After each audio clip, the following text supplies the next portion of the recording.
నమస్తే, welcome to Suman TV. నేను మీ విష్ణు. ప్రస్తుతం మనతో పాటు QPFP అంటే qualified personal finance professional Rajeshwara Reddy గారు ఉన్నారు. సో వారితో మాట్లాడి ఫైనాన్షియల్ ప్లానింగ్కి సంబంధించిన అనేక విషయాలు తెలుసుకుందాం. నమస్కారం రాజేశ్వర రెడ్డి గారు. నమస్కారం అండి. డబ్బు సంపాదించడం, సంపదను సృష్టించడం ఏంటి ఈ రెండింటి మధ్య ఉన్న తేడా? డబ్బు సంపాదించడము, సంపద సృష్టించడం అంటే ఎర్నింగ్ మనీ, క్రియేటింగ్ వెల్త్, ఈ రెండిటికి చాలా తేడా ఉందండి.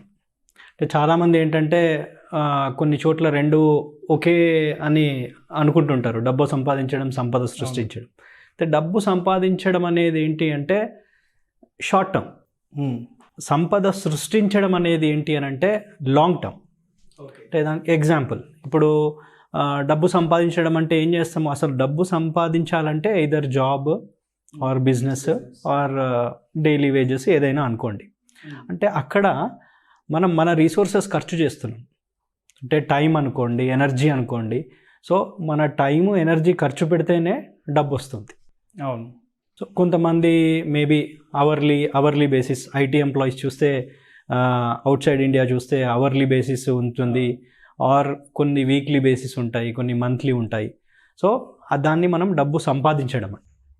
మరి వెల్త్ క్రియేట్ చేయడం అంటే సంపద సృష్టించడం ఎందుకు అనంటే ఈ మన దగ్గర ఉన్న టైము, ఎనర్జీ ఉన్నన్నాళ్ళే సంపాదించగలుగుతాం. ఎప్పుడైతే ఈ టైము, ఎనర్జీ ఉండదో అప్పుడు ఏం చేయాలి? అప్పుడు మనకు అవసరాలు ఉంటాయి. అవును. అందుకనే డబ్బు సంపదను సృష్టించాలి. సో దానికి లాంగ్ టర్మ్ ప్లానింగ్ అనేది కంపల్సరీ ఉండాలి. ఈ రెండు తేడాలండి. ఫర్ ఎగ్జాంపుల్ ఇంకొక అనాలిసిస్ చూద్దాం. డబ్బు సంపాదించడం అంటే ఎన్ని సంవత్సరాలు సంపాదించగలుగుతాం మనము? డైలీ 8 hours అనుకో. 8 hours. అవును. వర్కింగ్. సో నెల ఇంటూ ఇయర్ వేసుకుంటే ఫర్ ఎగ్జాంపుల్ ఒక 25 years ఏజ్ అతను జస్ట్ ఇప్పుడే జాబ్ స్టార్ట్ చేసి 60 age year వరకు కూడా ఎర్నింగ్ చేస్తున్నాడు అనుకుందాం. అప్పుడు మన క్యాలిక్యులేషన్స్ చేస్తే ఏమవుతుంది? Daily 8 hours into number of working days into number of years, 35 years. ఇవన్నీ క్యాలిక్యులేట్ చేసి చూడండి, అరౌండ్ 70,000 hours ఉంటుంది. 70,000 గంటలు. 70,000 గంటలు. సో 70,000 గంటలు మనము మన ఎనర్జీని, టైంని పెట్టి డబ్బు సంపాదిస్తున్నాం. దాన్ని పెంచగలుగుతామా? అంటే 60 ఏళ్ళ వరకు సంపాదిస్తూనే ఉంటాం. 70,000 గంటలు వచ్చింది. మేబీ కొంతమందికి 75, కొంతమందికి 80. బట్ ఆ టైంని ఇంక్రీజ్ చేయగలుగుతామా? చేయలేము. సో మనకు ఆ టైం అనేది లిమిటెడ్ ఉంది. బట్ వెల్త్ క్రియేషన్ అంటే సంపద సృష్టించినప్పుడు ఏమవుద్ది అని అంటే మన మనీని జనరేట్ చేస్తుంది. దట్ మీన్స్ అంటే ఫర్ ఎగ్జాంపుల్ నేను ఏదో ఒక బిజినెస్లో ఇన్వెస్ట్ చేశాను. సో ఆ బిజినెస్లో ఇన్వెస్ట్ చేసినప్పుడు ఏమవుతుంది? ఆ బిజినెస్ ప్రొడక్ట్స్ 24 hours ఎవరో ఒకరు ఏదో ఒక టైంలో యూజ్ చేస్తూనే ఉంటారు. అవును. సో అక్కడ నా టైం వెళ్ళట్లేదు. నేను అక్కడ ఇన్వెస్ట్ చేసినప్పుడు నా టైంని స్పెండ్ చేయట్లేదు నేను అక్కడ. సో 24 hours వర్క్ చేస్తుంది కాబట్టి మనీని జనరేట్ చేస్తుంది. Yes, exactly. సో మనం ఏంటంటే ఇది కరెక్ట్గా గుర్తుపెట్టుకోవాలి. మన దగ్గర ఉన్న రీసోర్సెస్ పెట్టినప్పుడే డబ్బు సంపాదించగలుగుతున్నాం. ఎప్పుడైతే ఆ రీసోర్సెస్ అయిపోయాయో డబ్బు సంపాదించడం ఆగిపోతుంది. అందుకనే సంపదను క్రియేట్ చేయాలి. సో లాంగ్ టర్మ్లో క్రియేట్ చేసుకోగలగాలి. అంటే సంపాదించిన దాన్ని రెట్టింపు చేసుకుంటూ ఉంటే వెల్త్ అనేది క్రియేట్ అవుతుంటాయి. సో రెట్టింపు చేసినప్పుడు ఏంటంటే మరి సంపాదించిన దాన్ని ఎలా రెట్టింపు చేయాలి? సెకండ్ క్వశ్చన్, ఎలా రెట్టింపు చేయాలి? ఫర్ ఎగ్జాంపుల్ చూద్దాం. మనం ఒక టోటల్ నేను 25 years to 60 years ఎగ్జాంపుల్ చెప్పాను కదా. ఇందులో డిఫరెంట్ ఫైనాన్షియల్ రెస్పాన్సిబిలిటీస్ వస్తుంటాయి. పిల్లల ఎడ్యుకేషన్ అంటే ఉంటుంది, మ్యారేజ్ ఎక్స్పెన్సెస్ ఉంటుంది, మన రిటైర్మెంట్ ఉంటుంది. ఇవన్నీ ఫర్ ఎగ్జాంపుల్ ఒక 2 crore అనుకుందాం లైఫ్ టైం ఈ రోజు నుంచి అప్పటి వరకు చూస్తే 2 crore అవుతుంది. మరి నేను 2 crore క్రియేట్ చేయాలి అని అంటే ఎంత టైం పడుతుంది? చాలా టైం. ఓన్లీ ఎర్నింగ్ మీద నేను డిపెండ్ అవుతాయి. ఎందుకంటే మనం ఇప్పుడు 70,000 గంటలు అన్నాం. 70,000 గంటలు 2 crores క్రియేట్ చేయాలి. 2 crores-ని 70,000 గంటలతో డివైడ్ చేయండి. చేస్తే 285 rupees per hour. గంటకి 285 రూపాయలు సేవ్ చేయాలి, సంపాదించడం కాదు, సేవ్ చేయాలి. సో అంటే 285 ఇంటూ మనం పనిచేసే నెలలో ఈ నంబర్ ఆఫ్ డేస్ వేస్తే రఫ్లీ అరౌండ్ 45,000-50,000 వస్తుంది. అంటే 45,000 to 50,000ని మనం సేవ్ చేయాలి, నేను సంపాదించడం అనట్లేదు. సో అందుకని ఏంటంటున్నానంటే సంపదను క్రియేట్ చేసేటప్పుడు మనము ఈ అర్నింగ్లో నుండి మనీని కొంచెం తీసి పక్కన పెట్టాలి. రైట్. అది పక్కన పెట్టకపోతే వెల్త్ క్రియేట్ అవ్వదు. ఒకటి, డబ్బు సంపాదించడంలో థ్రిల్ ఉంటుందండి. అంటే మనం సంపాదించగానే నెల కాగానే శాలరీ కాగానే అందులో ఒక థ్రిల్ ఉంటుంది. కానీ వెల్త్ క్రియేట్ చేయడంలో థ్రిల్ ఉండదు, బోర్ ఉంటుంది, boring. It's a boring journey. అంటే మనము ఈ 20-25 ఏళ్ళు బోరింగ్గా అంటే ఓపిక్గా ఆగితేనే వెల్త్ క్రియేట్ అవుతుంది. So investment should be A boring subject, A boring journey. So ఆ పేషెన్స్ ఉంటేనే వెల్త్ క్రియేట్ అవుతుంది.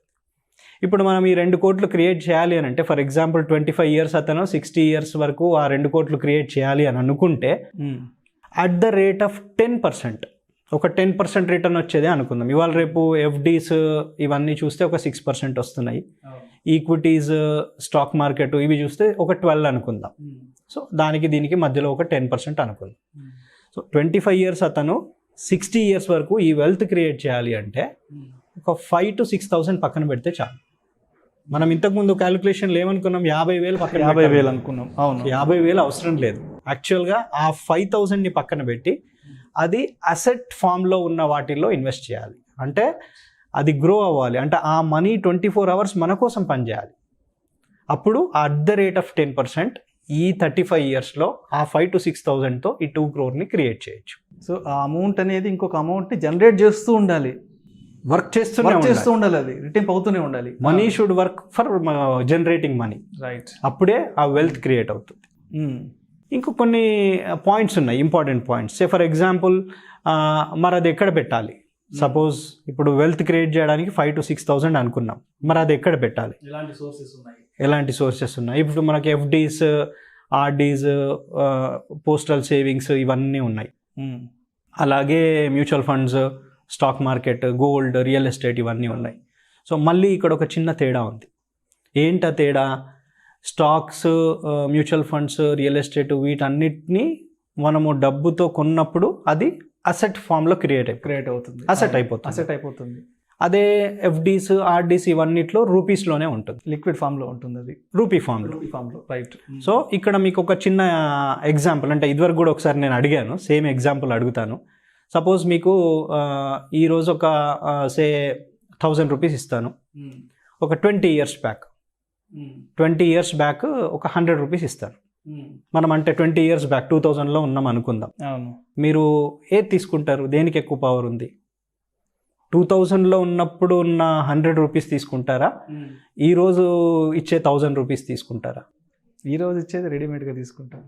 పవర్ ఎక్కువ దేనికి ఉంది అంటే, ఫర్ ఎగ్జాంపుల్ మనం 2000లోనే ఉన్నాం. 2000లో మీకు 100 రూపీస్తో ఎక్కువ గ్రాసరీస్ అనుకుందాం వచ్చేవా? ఈరోజు 1000తో ఎక్కువ వస్తున్నాయా? ఒకసారి ఆలోచించండి. అంటే అప్పటి సిచ్యువేషన్స్ దాని తగ్గట్టు కూడా గ్రాసరీ ప్రైస్లో కూడా వేరియేషన్ ఉంది. అప్పుడు 100 రూపీస్, సపోజ్ పెట్రోలే తీసుకుందాం. అప్పుడు 100లో ఎన్ని లీటర్స్ పెట్రోల్ వచ్చేది, ఇప్పుడు 1000లో ఎన్ని లీటర్స్ వస్తుంది? సో అంటే 2000లో ఉన్న 100కి పవర్ ఎక్కువ ఉంది, ఇట్ హ్యాస్ మోర్ పవర్. అవును. ఇప్పుడు అది 10 times పెరిగింది, కానీ దాని పవర్ తగ్గిపోయింది, క్వాలిటీ అనేది తగ్గిపోయింది. అందుకని మనం 2000లో ఉన్న 100 తీసుకుంటాం, ఎందుకంటే ఆ రోజు ఎక్కువ గ్రాసరీస్ వచ్చేవి. ఫర్ ఎగ్జాంపుల్ ఇప్పుడు ఇంకొక క్వశ్చన్ అడుగుతాను. సేమ్ 2000లో మీకు 100 grams గోల్డ్ ఇస్తాను, ఇప్పుడు 1000 grams గోల్డ్ ఇస్తాను. ఏది తీసుకుంటారు? ఏది ఎక్కువ వెయిట్ ఉంటుందో దాన్ని బట్టి. వెయిట్ అప్పుడు 100, ఇప్పుడు 1000 ఉంది, అంటే ఏది తీసుకుంటారు? వెయిట్ ఏది ఎక్కువ ఉందో అదే తీసుకుంటాను. 1000 ఇప్పుడుదే తీసుకుంటాను. సో ఇక్కడ ఒక చిన్న చేంజ్ పాయింట్ అబ్జర్వ్ చేయండి. 2000లో 100 రూపీస్ తీసుకున్నాం, అది 1000 అయినా 1000ని ప్రిఫర్ చేయట్లేదు, ఎందుకంటే 100కి ఎక్కువ పవర్ ఉంది. అవును. గోల్డ్కి వచ్చేసరికి 1000 తీసుకుంటున్నాం. అవును. ఈ 2 సిమిలారిటీస్ మనం ఇన్వెస్ట్ చేసే ఇన్స్ట్రుమెంట్స్లో చూసుకోవాలి. రైట్. ఎందుకంటే ఎఫ్డీస్, ఆర్డీస్, పోస్టలు వీటన్నింటిలో రూపీస్ మనం పెట్టినప్పుడు రూపీస్ ఫామ్లోనే ఉంటుంది. అదే రిటర్న్స్కి ఇక్కడ ఈ అసెట్ ఫామ్లోకి వచ్చేసరికి గోల్డ్ అనుకోండి, రియల్ ఎస్టేట్, గోల్డ్ కొంటే ఏమవుద్ది, మీరు ఇన్వెస్ట్ చేయగానే అది గ్రామ్స్ కింద కన్వర్ట్ అయిపోతుంది. అవును. స్టాక్స్ కొంటే ఏమవుతుంది, నంబర్ ఆఫ్ స్టాక్స్ అయిపోతుంది. మ్యూచువల్ ఫండ్లో ఏమవుతుంది, నంబర్ ఆఫ్ యూనిట్స్ అయిపోతుంది. సో అసెట్లోకి వెళ్తుంది. సో నేను ఈ చెప్పిన 5,000 to 6,000 2 crore క్రియేట్ చేయడానికి మనం అదే ఎఫ్డీలో పెట్టుకుంటూ వెళ్తే దానికి వాల్యూ ఉండదు, తగ్గిపోతుంది. కాబట్టి అసెట్ ఫామ్లో పెట్టుకోవాలి. ఇంకొక పాయింట్, వెల్త్ క్రియేట్ చేయడానికి ఒక పాయింట్ ఏమనుకున్నాం మనము, అసెట్ ఫామ్లో పెట్టాలి. సెకండ్ పాయింట్ ఏంటంటే దాన్ని డైలీ చూడొద్దు. ఇది పెరిగిందా, ఈరోజు ఎంత అదే ధ్యాస మీద ఉండకూడదు. అంటే ఒక గోల్ సెట్ చేసుకోవాలి. ఫర్ ఎగ్జాంపుల్ ఇప్పుడు నేను 25 years నుంచి 60 years అన్నాను. సో ఇన్ని ఇయర్స్ మీరు రెడీ అయినప్పుడు అన్ని ఇయర్స్ మనం ఇన్వెస్ట్మెంట్ చేయాలి. ఎవ్రీ డే దాన్ని చూడడం చేసుకోవద్దు. ఎందుకంటే ఫర్ ఎగ్జాంపుల్ దీనికి చిన్న ఎగ్జాంపుల్ చెప్తాను. మన ఇంట్లో పిల్లలు ఉంటారు, వాళ్ళు చిన్నప్పటి నుంచి 25 ఒక సర్టన్ ఏజ్ వరకు హైట్ పెరుగుతూ ఉంటారు. డైలీ మనం చూడం కదా ఎంత హైట్, ఆర్ సంవత్సరానికి ఒకసారి ఎంత హైట్ అయినది, ఎంత పెరిగాడని చూడం కదా. సిమిలర్లీ మన ఇన్వెస్ట్మెంట్ని కూడా అలాగే ట్రీట్ చేస్తే డెఫినెట్గా రిటర్న్స్ వస్తాయి. ఇన్ బిట్వీన్ ఆ ఫ్లక్చుయేషన్స్కి మనకు ఆ ఇమోషన్స్ని కంట్రోల్ చేసుకోవాలి. ఓకే. Fear, greed.